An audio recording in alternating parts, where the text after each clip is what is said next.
at this advanced stage, and after doing what I'm doing forever, I have come to a very, very, very hard-nosed opinion. Hire for EQ and promote for EQ. Every damn job in the organization.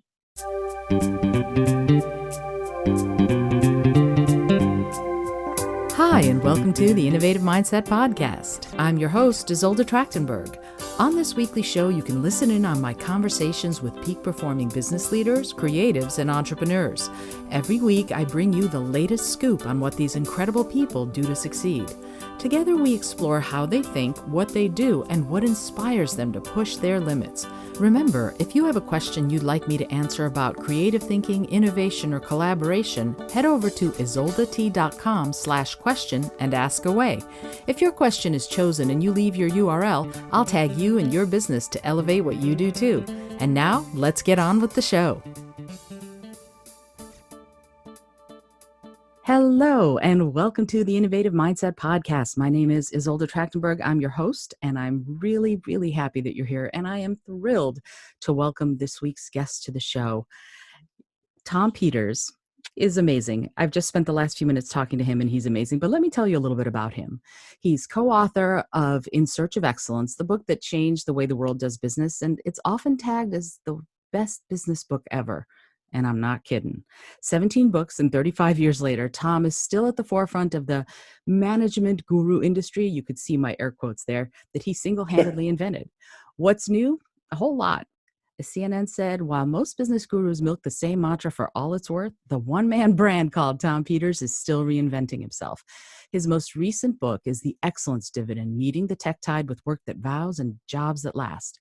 Tom's bedrock belief is this: execution is strategy. It's all about the people and the doing, not the talking and the theory.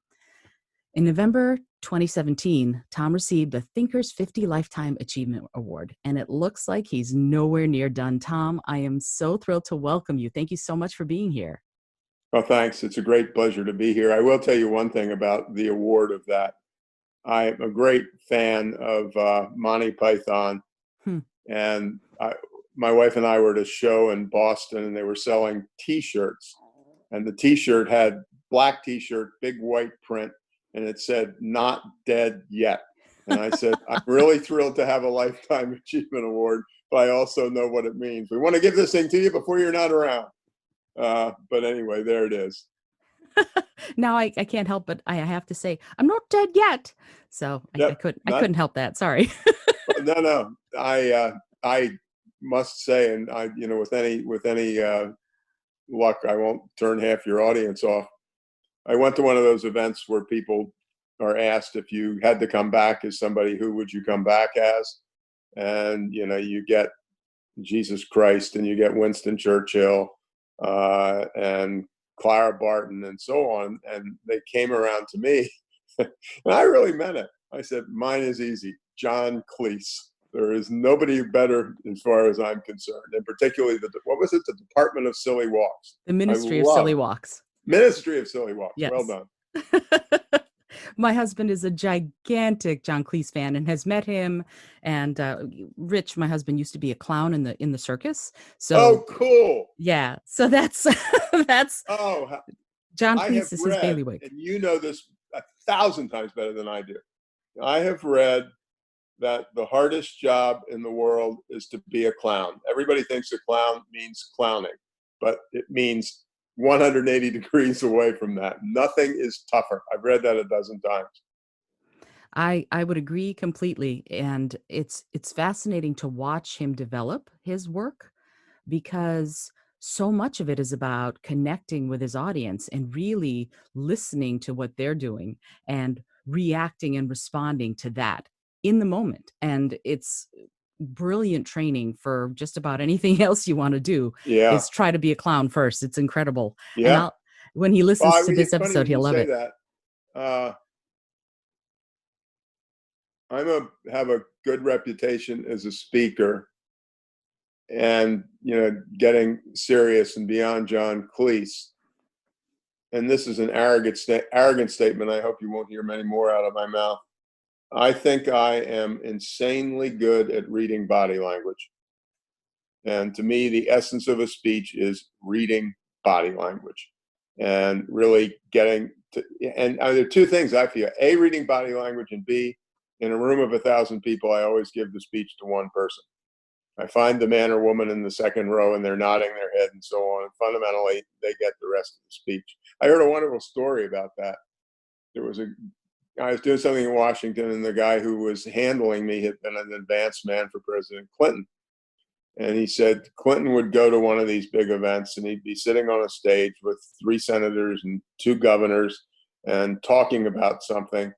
And, the event is over. And he said 2 out of 3 times, Clinton would stand up, not even say goodbye to the famous people, run up to the 37th row to find the guy who was frowning and try to figure out what had happened. And I just love that. I mean, there are honorable things about Clinton and things that aren't so honorable, but I love that story. It's so interesting to hear you say that, because the idea of giving a speech and talking to the one person translates so well into presentation as a whole. Who are you talking to? And when you're doing that, when you're presenting, when you're giving a speech and you choose that one person in the second row to speak to, are you looking for someone who wants to be there, or are you looking, like Clinton, for the person who doesn't maybe want to be there and talking No, to them? no, when I'm doing the talking, I want somebody who wants to be there. I want positive body language for the simple reason that so they will turn me on, because they're actually the ones who are doing the work. If their reaction is good, then I've always heard that's true of big time theater, that if you have got smiling faces in the front row, it improves the actors and actresses' performance. I'll tell you one other story, and I'm a horrible person this way. I was doing a speech to a bunch of people who ran big insurance agencies, and one of my topics that's incredibly important to me is not gender balance, but simply a lot more women in senior positions. Mm. And I got into this room in the morning with these couple of hundred people, and I did a little introductory stuff, and there was one guy who was from heaven. He had a big smile on his face, and he was easy to talk to, which meant that I could insult him. And I looked him in the eye and I said, one of the things that really interests me is diversity. And I said, my wife was with me, which was a lie, and she looked at your booklet. And she went through your booklet, which had pictures, and she said, there's not much diversity here. And I said to her, I said, Susan, that is just a crock of crap. I said, we've got tall white guys, short white guys, fat white guys, thin white guys, guys with hair, guys with not much hair, guys with not much hair who are trying to pretend they have. The whole audience was in hysterics, but boy, did it hit home. And humor does that, right? When we're in that place of being able to poke at it a little, poke at the issue in a way that lets people almost applaud it, that helps. Oh God, yeah, I have no idea what to say about that, for the simple reason that I agree with you 100%. And you tell me whether you agree with me. I think you can get significantly better at damn near anything, like becoming a better listener. On the humor side, you have to be very careful, because there's a lot of stuff that sounds funny that's not funny. Mm-hmm. And I just think that, God or my mother or whomever, gave me some good instincts that way. And it's an incredibly delicate thing. When you say that, when you say listening, what do you mean? What does it take to be a good listener, in your opinion? Well, and I don't know what the rules are here. What And do you mean? no, you can correct me, Oh, because no, please go ahead. what I was going to say is rule number one for good listening is to really give a shit about the other person. Good rule. Yeah, there, you've got to care. The key point in in search of excellence. And I said it was the defining moment was when we went down to Hewlett Packard, which has become a giant and gotten rid of most of its good stuff. We found this, there was an HP way, and we found this thing that was the center of the HP way. And it was called MBWA, Managing by Wandering Around. Well, managing by wandering around really doesn't mean managing by wandering around. What it really means is being in touch with people who are really doing the work and chatting with them and getting off on chatting with them. I really, my wife and I, not anymore, at least at this point, spent a month or so in New Zealand, and I was walking our beautiful beach in front of the house, and this is a horrible admission. 75 years old and still thinking about my topic. It made me, it's disgraceful. I mean, take a break, Tom. Anyway, I've been writing and whatever, preaching about MBWA for 40 years, and I literally had an epiphany. And my epiphany was, what's MBWA for? Is it for learning about what people are doing? Yeah, I guess so. Is it for making it clear that you're not around, that you are around? And I said, no, there's one thing that MBWA is. It's fun. It's pure, raw, unmitigated fun for a leader. If you are in the distribution center at 2 a.m. with the gang in the distribution center, and that does not turn you on, and if you don't get a kick out of it, do me a favor. Go back to your office, sit down, write a letter, and resign. If you don't get off on that, and I have seldom felt anything so passionately. I love that, and I want to delve a little deeper into it. What is supposed to get you off on that? What about it is supposed to be so much fun for a leader? Being with people, enjoying their backgrounds, learning a little more about them. I think it was based on a George Bernard Shaw quote. But one of the things aimed at leaders that I like to say is, remember, if you have 15 people in your group, every single one of them is dramatically different from every other one. You have to have a completely different strategy of dealing with them. The same is true with kids, obviously, but it's the same point. There's no standardization. And then there is a quote by one of those great Greeks, and I was an engineer, so I didn't study enough Greeks. And the quote, which still just knocks me off my feet, is, "Be kind, everyone is fighting a great battle." And it is just so powerful to me. You come in the morning and you're scowling and you're not terribly nice to people. We've been together, you've been on my team for 7 years or what have you. And I'm a little irritated by that. But the real reality is, which if I knew more, I would know that your mother had just been diagnosed with early onset Alzheimer's and you were just broken up about it. And so it's not, she's bringing a sour mood into the office this morning. It's like, a big load of crap was just dumped on her head and she's very human about it. And so it's that's, but again, listen, I believe, as I said, I think you can get better at a lot of things. Mm-hmm. But at this advanced stage, and after doing what I'm doing forever, I have come to a very, very, very hard-nosed opinion. Hire for EQ and promote for EQ. Every damn job in the organization. There's a biotech company called Optinos, and the CEO is a guy by the name of Peter Miller. I used this in my last book, and he said, "We only hire nice people." He said, okay, I'm in a biotech industry. There is some sexy degree topic that's, some form of molecular biology that's just almost impossible to pronounce. He said, guess what? I have a secret. There are in the world actually a lot of people who have that degree. Don't hire the jerks.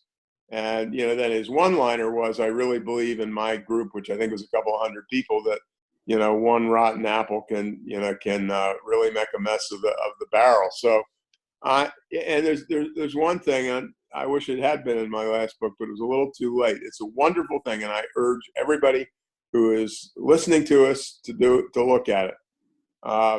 It came initially in the Washington Post, and it is detailed analysis of a study that Google made of its top employees and its most innovative teams. And this was covering a 15-year period that I think ended in 2015 or something like that. They identified 8, this is Google for God's sakes, where you've got to code when you're asleep. They identified 8 areas, traits associated with the best, with their best people. The top 7 on the list were all soft things. Listens, is respectful, is not a bully, really likes the idea of diversity on the team. And they had an 8-item list, and number 8 and last was STEM.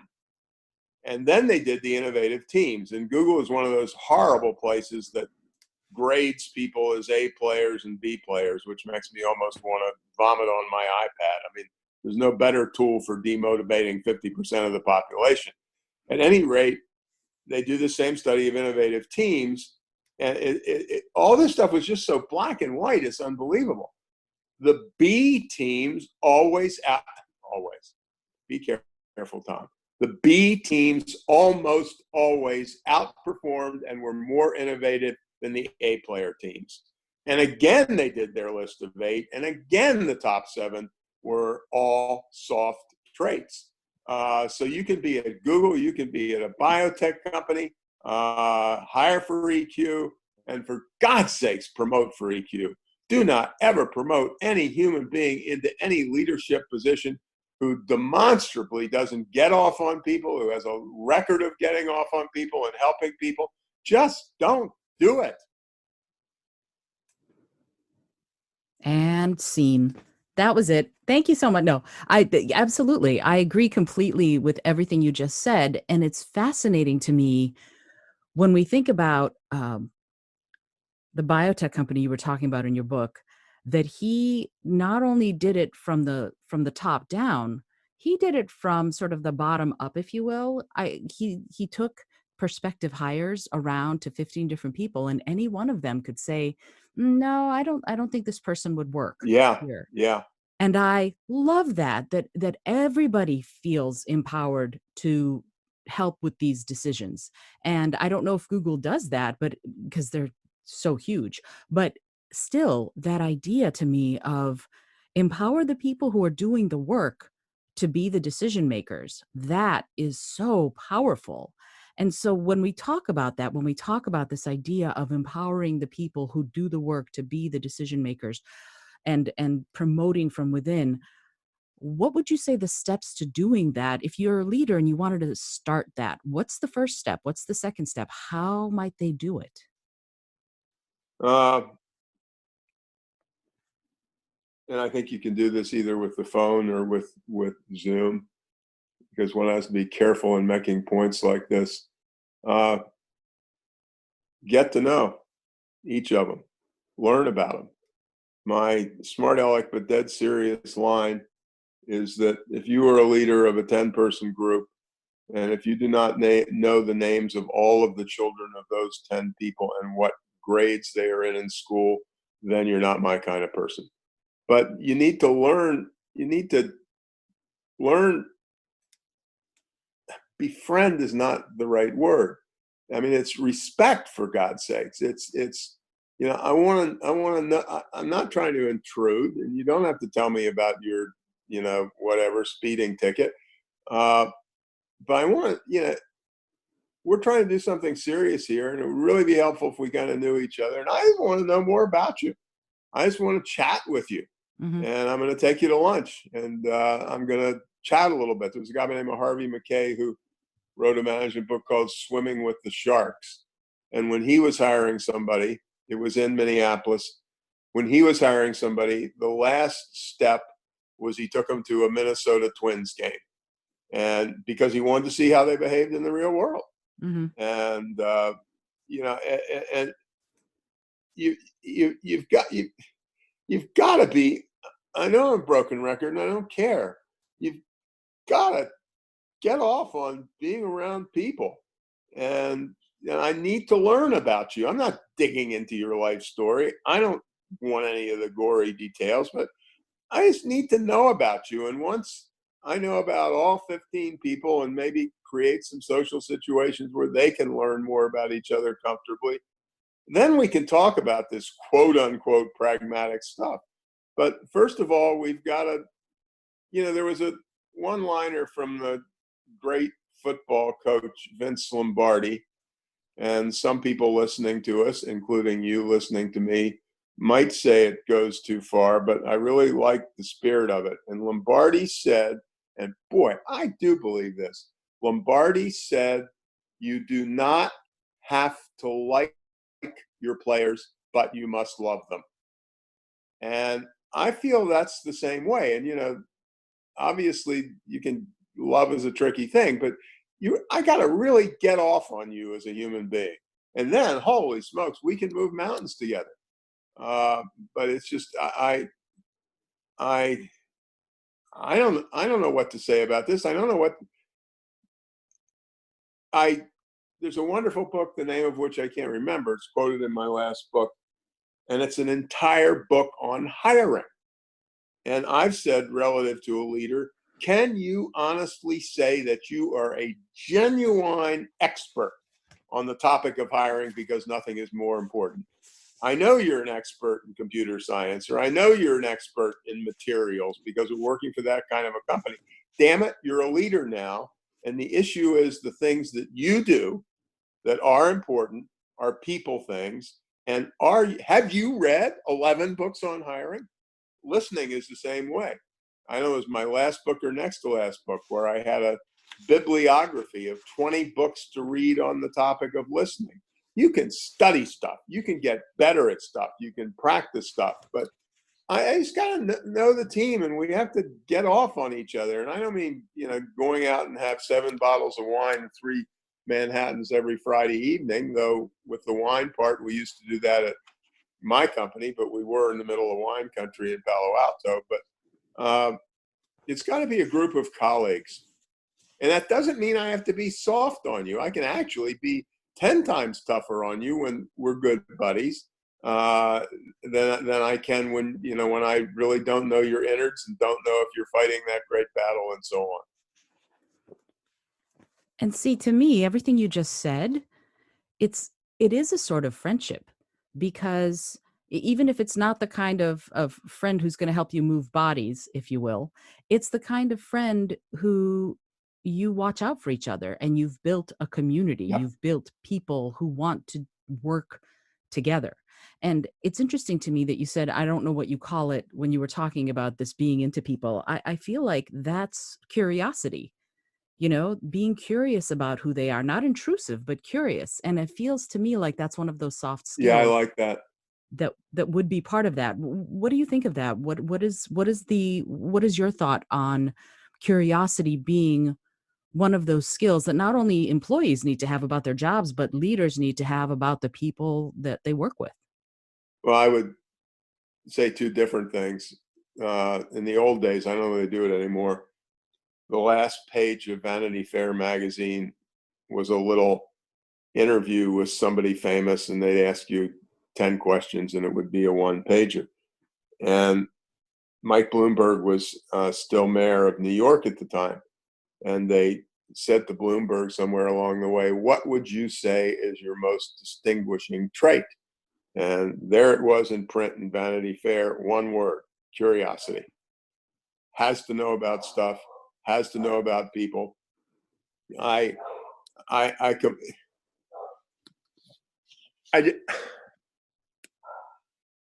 think you can make people much, much, much better listeners. I think you can train them in everything.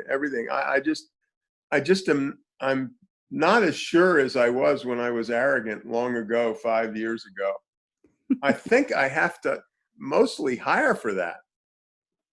I I think I can see that there's a wonderful article, and I'll make sure we get it up at tompeters.com. And it's about it's a study, not a study, a thing at the University of Pennsylvania. And it's an area group, whatever it is, and they do a lot of home care stuff, and they do sophisticated home care stuff, not just clean up the house or what have you. And in their industry, the average turnover is 60, I believe this is the correct number, 60 to 77%. Wow. It is a very incredibly thorough academic study. They changed their hiring practices, and I assume that 7 out of every 8 people listening to this won't believe me. And that 60 to 77% number in 18 months dropped to 1.7%. And they did it, very academically. They went around to their clients and they asked their clients what they liked and what they wanted in a person and so on. And they came up with this list of traits. And as the woman who is a full professor and MD writing the article said, she said, I always focused on credentials, like college degrees and so on. And she said, I still think it's important, but she said, I was all wrong. And so what they did when they were hiring, among other things, is they had, I don't know what the correct term is, it used to be called, they would have a social gathering of 40 potential hires. And what they were looking for is, does she listen? Does he listen? Does he ask, follow, what kind of a human being are they in a social setting like that? I want to just add one more number. The 60 to 77% to 1.5, 1.7% is incredible, but also they're dealing with older patients, and this number to me is almost more staggering. The number of hospitalizations of their patient base dropped by 2/3. We know it. Healing is mind over matter to a dramatically significant degree, but it was just an awesome snapshot of this. And as I said, I loved it because it came out of the University of Pennsylvania. It was done very, very sophisticated way.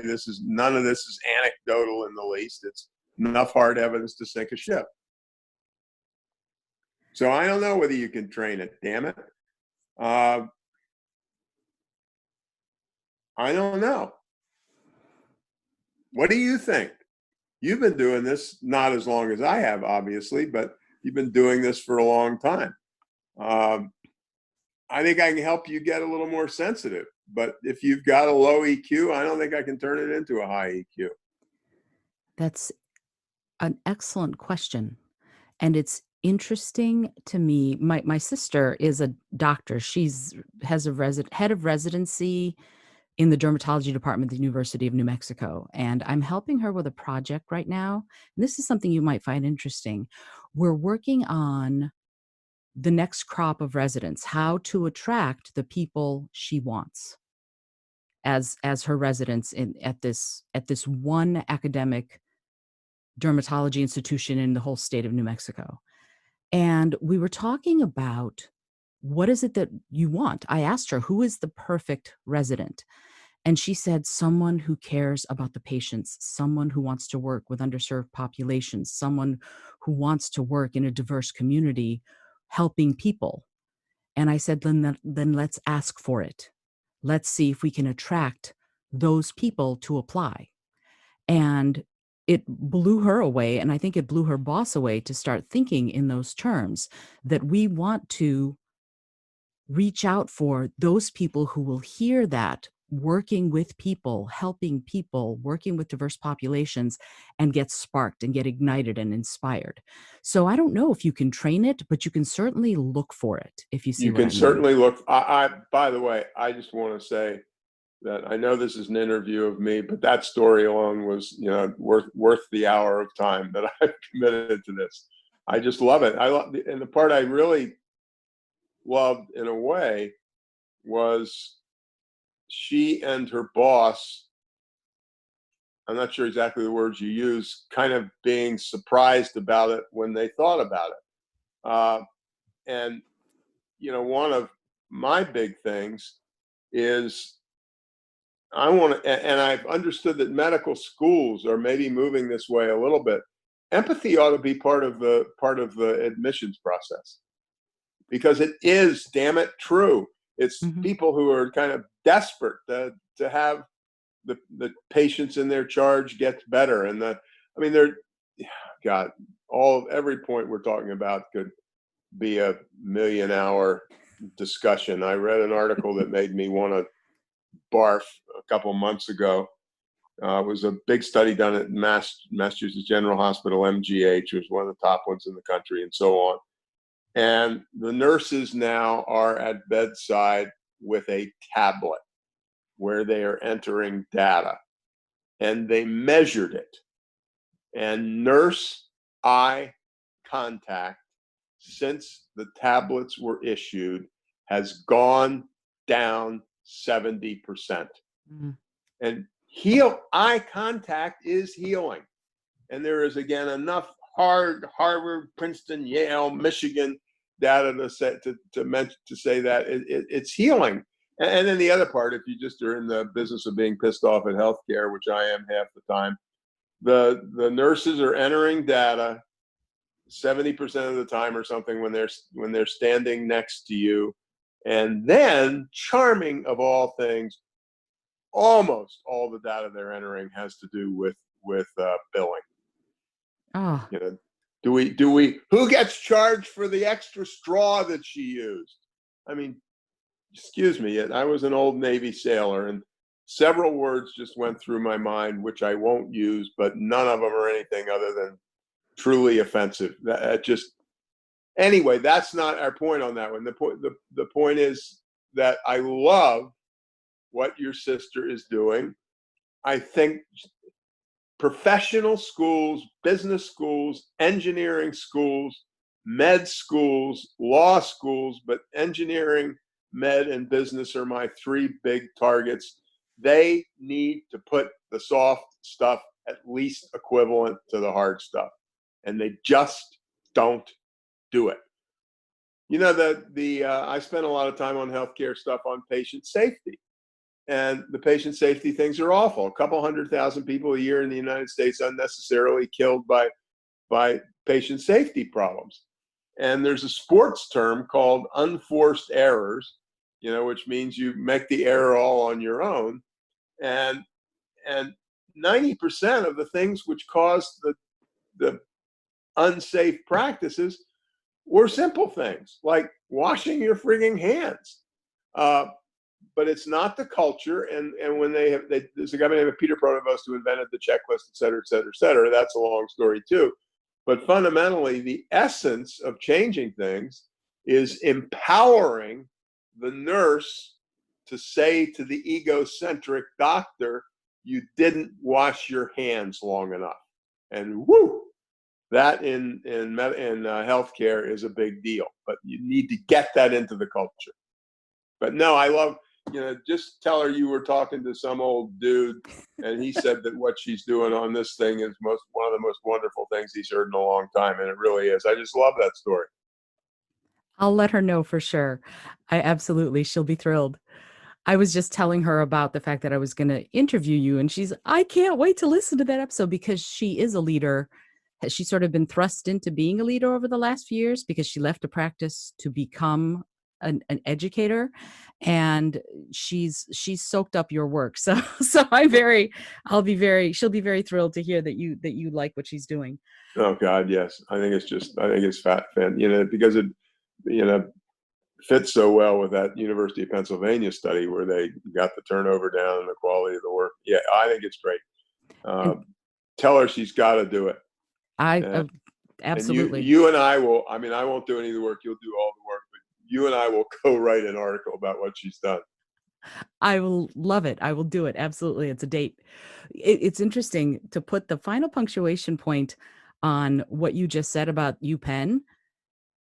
Her mentor is the head of the dermatology department at UPenn. Oh, that's So, funny. so it all comes around full circle. And Yeah, doesn't it? so I am curious about something that I would like to ask you to comment on. It's easy to measure hard skills. And I don't even like that hard and soft skill nomenclature. It bothers me because soft sounds weaker somehow, and it isn't, you know? And we need to come up with different words, I think, because hard feels like it's active and soft feels like it's passive, but it's not. You can actively listen, you can actively be curious. And you and I should write an article about that too. But this idea of teaching those soft skills or measuring those soft skills and prospective hires and things like that, how do we do it? What do we do to find out? You said something about social gatherings and having people interact and seeing what they do. But then this is sort of a two-part question. What do you do about the shy people? What do you do about the introverts who might be there but might not be as out there with who they are because they are a little bit more shy or introverted? How would you make all of that work to make those hiring decisions? Well, I will say one thing, and this is not at all a digression because you brought it up, but it's a digression in that it's a recommendation. Anybody who's listening to us who does not read Susan Cain's book with a one-word Mm, title, Quiet, is an love that idiot. book. It's a great And, book. her basic point is extroverts are treated as if they were more physically attractive, that they were more innovative, as they were more everything. And the real reality is introverts, first of all, we ignore them. But when we don't ignore them and we do get them, there is another ton of literature to say that introverts are better leaders than extroverts are. Hmm. And I, I think what you're saying does not lend itself to a 90-second answer, uh, but we could at least start with self awareness. Uh, I I mean, we're in total agreement on this, and we need to. Well, I think what she needs to do, which is the way I believe in change, and it was what I did at McKinsey that led to In Search of Excellence, is she needs to do throughout the institution is find 10 colleagues who are turned on about this and really start a movement. Uh, that's the In Search of Excellence stuff went against all of McKinsey's beliefs, and the big guys didn't want to listen to me. And so I just found people from all around the world, and we started a little revolution of the third teamers basically, and then ended up with In Search of Excellence. I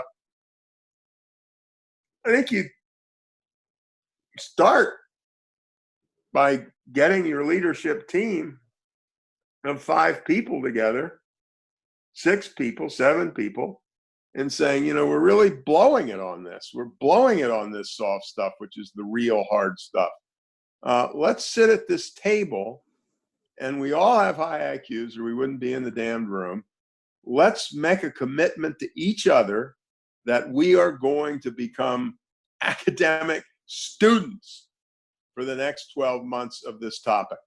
We are going to have reading groups. We are going to call in executive coaches. We are going to call in full professors in psychology from the University of New Mexico. And let's train ourselves and figure out what we could do and then come up with a strategy. I don't think it is just a matter of getting a good coach or having a little course that says, really listening to people is important. I think the leadership team has got to be committed to making a dramatic strategic change. And if you're the big boss, for those who don't get it, those who don't want to join, give them every opportunity in the world, but then we can't keep them around. But it's in damned hard work. It is a lifetime's work. And I do think it can be done, but only if we make a huge, huge personal, intellectual, emotional commitment to, we're going to stop making these patient errors. We are going to treat the patient. We're going to stop looking at the damn tablet for 70% of the bedside experience. And a group of 5 leaders, and maybe they aren't the top people at all, but they're 5 people who, like your sister again, run some department within the institution, and they, form a band of sisters and go after this topic. But you got to know what the hell you're talking about. I mean, I was trained as a civil engineer, and my PhD is from Stanford, is in business school, is in organizational behavior. And I learned this shit. I was an engineer. I call myself today a recovering engineer. It's not what my training was. And when I was in high school, I was great at science and great at math. And I tend to come at things intellectually. But after you've read your 373rd social psychology book, you might begin to believe that some of these soft traits are the actual hard traits. So, education is always an answer to a lot of things, and reading is always an answer to a lot of things. You're singing so tell my her song. To start a revolution. Tell her to start a revolution, damn it. She's already doing it. I'm thrilled with the work Good. she's doing, and I'm really honored to be able to help her. This what you just said reminded me of one of my favorite quotes, and I want to get your thoughts on it, if that's okay. It's by Wayne Gretzky, and it's, "You miss 100% of the shots you don't take." And I would love to get your thoughts on that, because it's about, to me anyway, and I'll give you my thoughts first, I guess. It's about empowering yourself, but also empowering other people to act, to do. What are your thoughts on that? What are your thoughts on that quote and those ideas? Well, I have come across the quote, and I once actually said it was you and I are in the same bucket on that one. I said I've got 5,000 quotes, and that's my favorite. I love I've it. since changed my mind. Ask me in a minute or two about what my favorite is now. I sure will.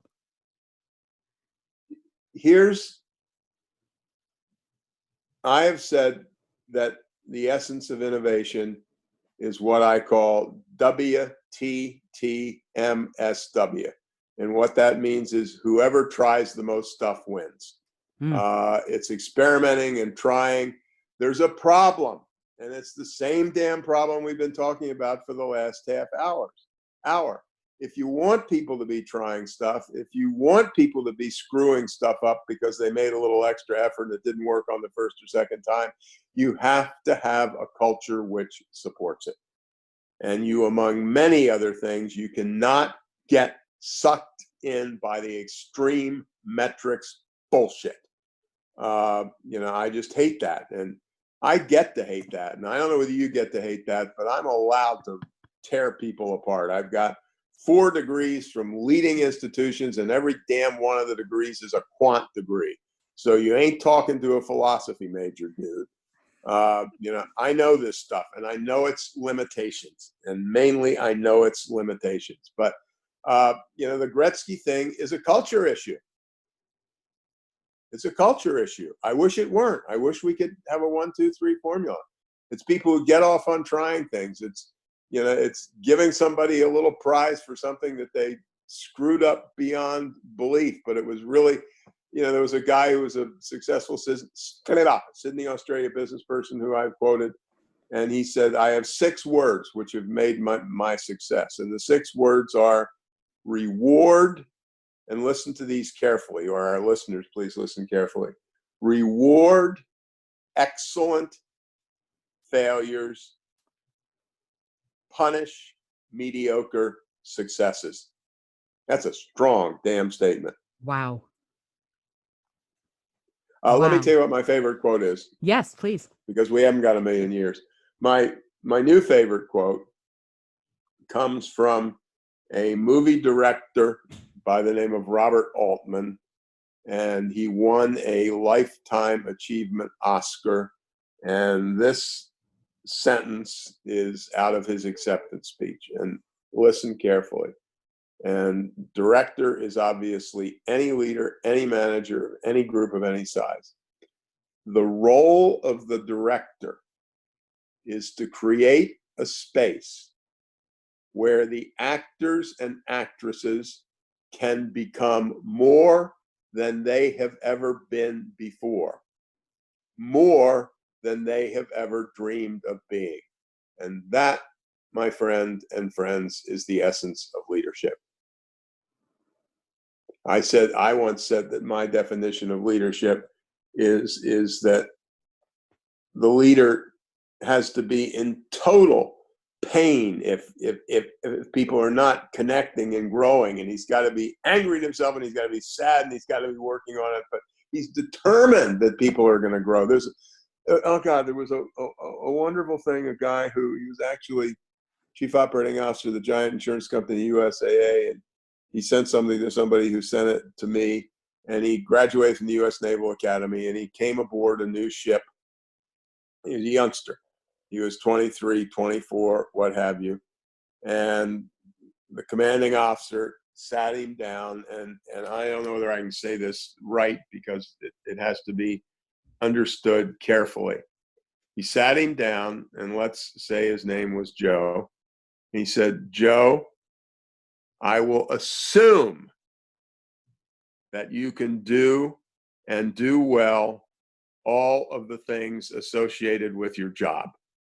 He was a supply corps officer on a ship, and it meant, make sure the fuel was done on time and so on.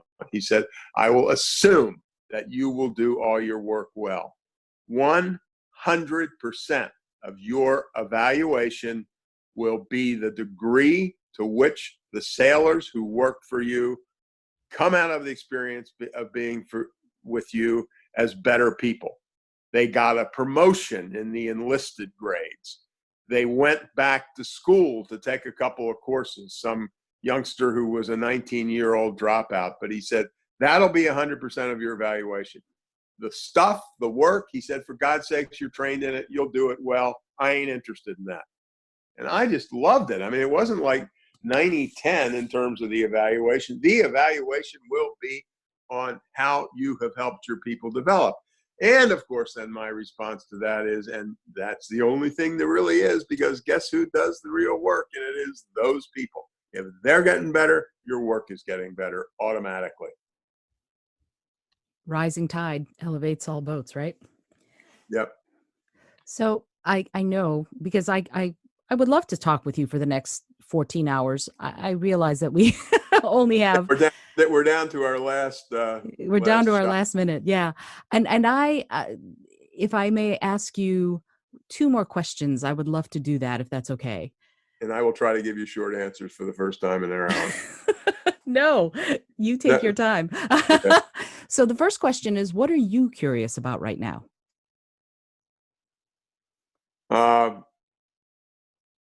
If this were a video, you would have seen behind my head shelves full of books. My mother, God bless her, made me a reader by the age of about 4.5. And I am trying to understand where we're going with the new technologies. I have been reading up a storm on the topic of racial inequity, white privilege, etc. I've probably read 10 books, and I've got another 20 in my stack. And at the age of 77, I'm feeling like the most naive, uneducated human being God ever put on earth. And I worked my butt off during the first civil rights movement. But, and I've been looking at, relative to the COVID thing, and there is one final thing I do want to come back to. I'm a vacuum cleaner. I will read anything. I do think the best training for leadership is good fiction, not good business books, with all due respect to myself and my royalties, because they're all about people. They're all about the damn stuff we've been talking about.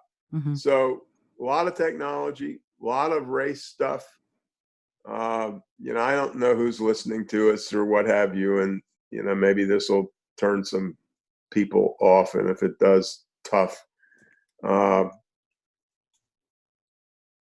If you don't believe there's white privilege, you're an idiot. That's my one-liner. But that's only the first of my two one-liners. And this came, and it's a topic I've worked on for 25 years, but I've been reading a lot about the white privilege.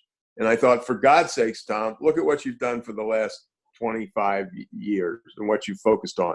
This sentence is clear.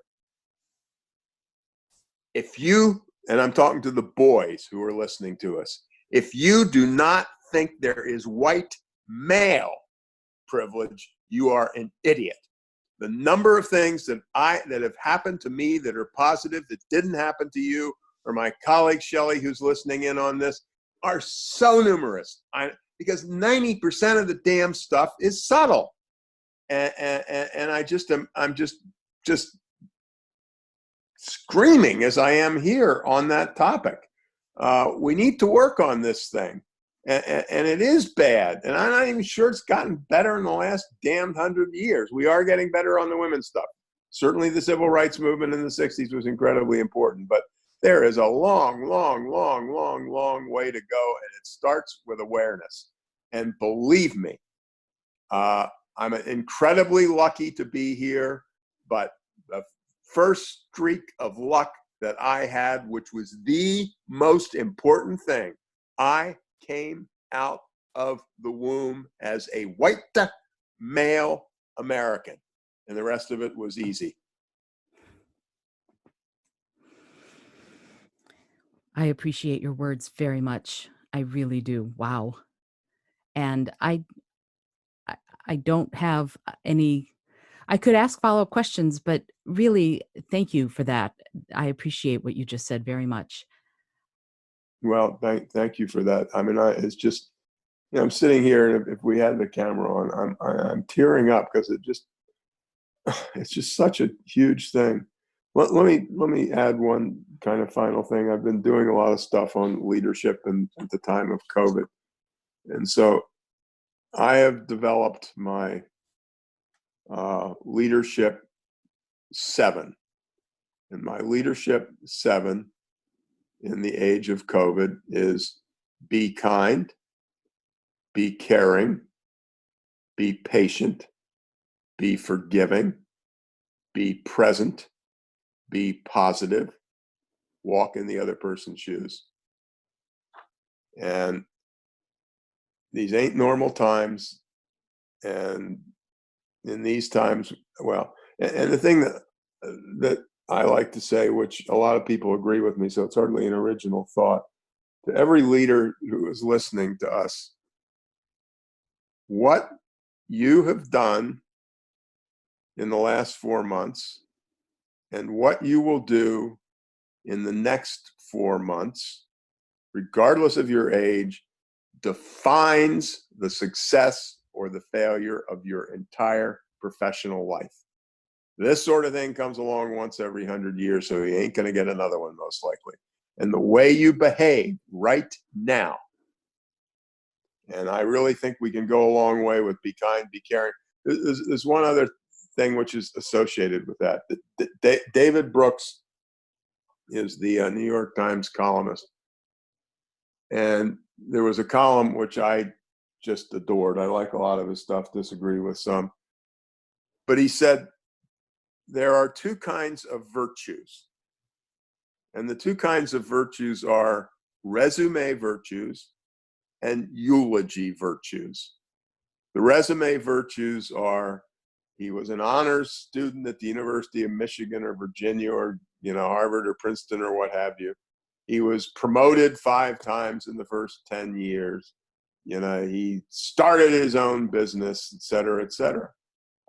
Those are the resume virtues. And the eulogy virtues are what they say at your funeral. And relative to our entire discussion today, what they say at the funeral is, how were you to other people? That's it. I use a slide in my presentations, and it has a tombstone. And on the tombstone is written $7,382,416.12. That was Joe Jones's net worth on the day that he died. And I said, my ex-wife's father was in the headstone, gravestone making business, so I've seen one hell of a lot of gravestones. And I have never seen a gravestone that has net worth on it.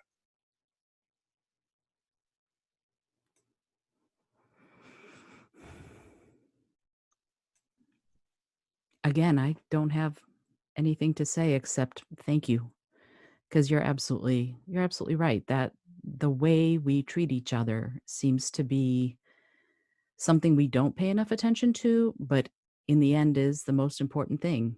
In the end, that's it. It's Yeah. the most important thing. Well, there's a statistical thing that I like to remind people of. Assuming you were not born with a silver spoon and have to work from age 18 or 21 until retirement, which these days is pretty much never. The real reality is you, in the course of your adult lifetime, will spend an incredibly high share of your time with your coworkers, far more than with your family. And I want you to be great with your family, but just remember, most of your awake hours as an adult human being are at work. And as I like to say, piss those hours away and you've pissed your life away. The people, you used a word in answering a question, which I have not used enough, but I'm starting to use with great regularity. And you used the big C word, which is community. A workplace is a community, and it is a community embedded in communities where the people who work for us, live and play and so on. And it's get over it. It's what the hell we do with our adult life, unless your grandfather left you $18 million, for Christ's sakes. And so make the most of it. Just make the most. It's eulogy. And the thing about it is it's so easy. Well, I don't know. Maybe it isn't. Maybe I just got lucky. One technical thing I will add, which is pretty directly associated, though it goes back to cold statistics. Marcus Buckingham is just an incredible person on the management topic. And he reported in a recent book that the power of positive remarks is 30 times, 30. They are 30 times, 30 times more powerful than negative remarks. Be positive. Do you know what negative feedback is? It is the number one demotivator that has ever been introduced in history. And one other thing I will say about negative feedback. I don't know all of you who are listening, but suppose it was a pretty high number. I know for sure that of that number, whether it's dozens or tens of thousands, not more than 0.5% of you is worth a damn at giving negative feedback.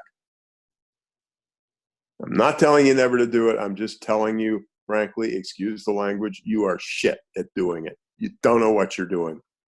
It is incredibly hard. It needs to be studied with incredible intensity. And yes, people need to have things corrected. But which brings up, and I know I'm going on too long and so on. The other thing I would say about you, my dearly beloved friends, and I am thrilled that you're listening to us because I love this topic, is your self-perception about who you are is wrong. Sorry, just plain wrong. I had a very good friend, and this is so normal, who worked for a giant corporation. He'd done very well over a 20-year period, and he was getting to the point where he would really move into top management. And before they would let him into the top floor, they did a lot of analysis of how he had been as a boss. They did the ultimate 360. It wasn't the, by chance ask 7 questions 360. It was the days and days and days. And what I'm going to say, you'll say it's a bunch of BS and I'm being too extreme, but I'm sorry to say I'm not being too extreme. He thought that the people he worked with and who worked for him really thought very highly of him. They hated him. They hated him. And he wasn't a bullshit artist. He wasn't bullshitting himself. He, honest to God, thought he came across as somebody who was somebody you want to be around. And that finding, there's another little study that I love because it's hilarious but not funny at all. There was a big meeting with 20 people. And there was a researcher there, a couple of researchers, and they were taking copious notes. And after the meeting, they went up to the boss and they said, tell me something about the meeting. During this 47 minutes, how many times did you interrupt people? And how many times were you interrupted? And as I recall, his answer was, well, he said, I was bad. He said, I do think I interrupted people once, maybe even twice. He said, and I was interrupted. I don't know. He said, I wasn't keeping count. 7, 8, 9, 10 times.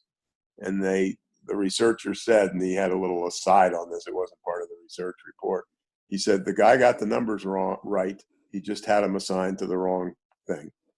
The boss had interrupted something like 8 times and had been interrupted twice.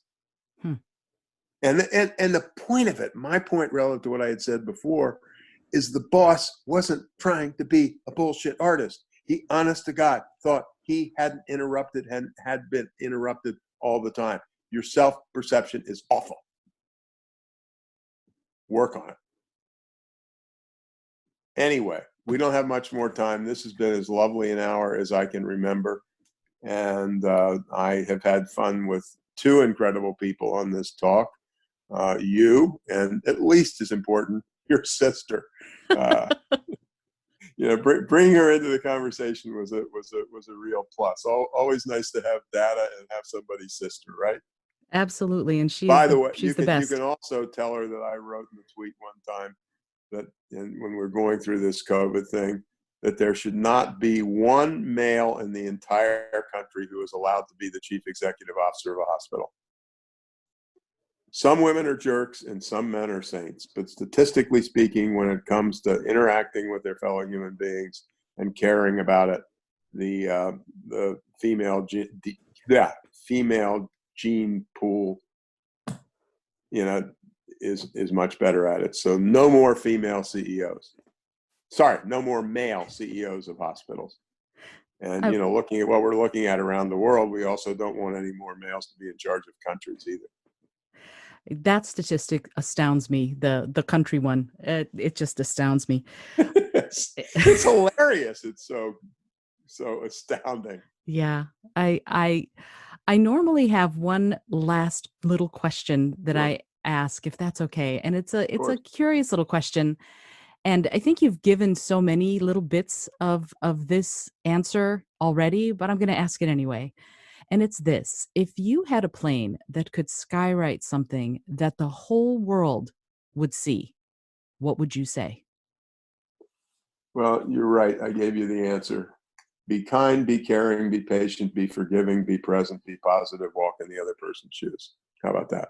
That's perfect. And I figured that might be something like that. Tom, I'm so grateful to you for taking the time to join me and to talk about these topics. They're so important. I really appreciate you and your thoughts and wisdom. Thank you so much. Well, thank you. And thanks to your sister. Okay. You gotta tell her. She's my hero. I will absolutely tell her, and she will listen to this episode and just love it. Thank you again. Tell her not to give up, to get tough on this if she needs to, and to change the bloody world, please, or at least the place where she's working, and maybe the whole damn world. She's on a mission, and I'm sure she will. That's great. Okay, I've got to run now, and I have really enjoyed it, so I'm gonna sign off at this point. Thank you so much, Tom. Thank you.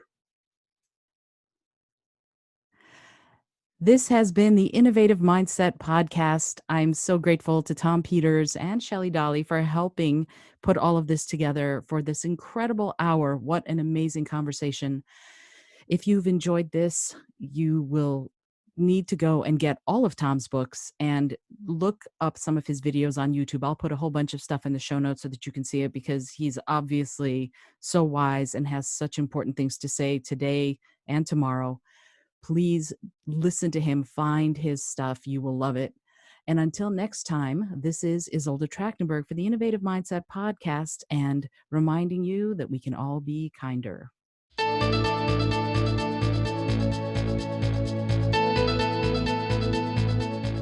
Thanks so much for joining me today. I really appreciate you being here. Today's episode was produced by Isolde Trachtenberg and is copyright 2020. As always, please remember this is for educational and entertainment purposes only. Past performance does not guarantee future results, although we can always hope. Until next time, this is Isolde Trachtenberg, and I send you all of my love.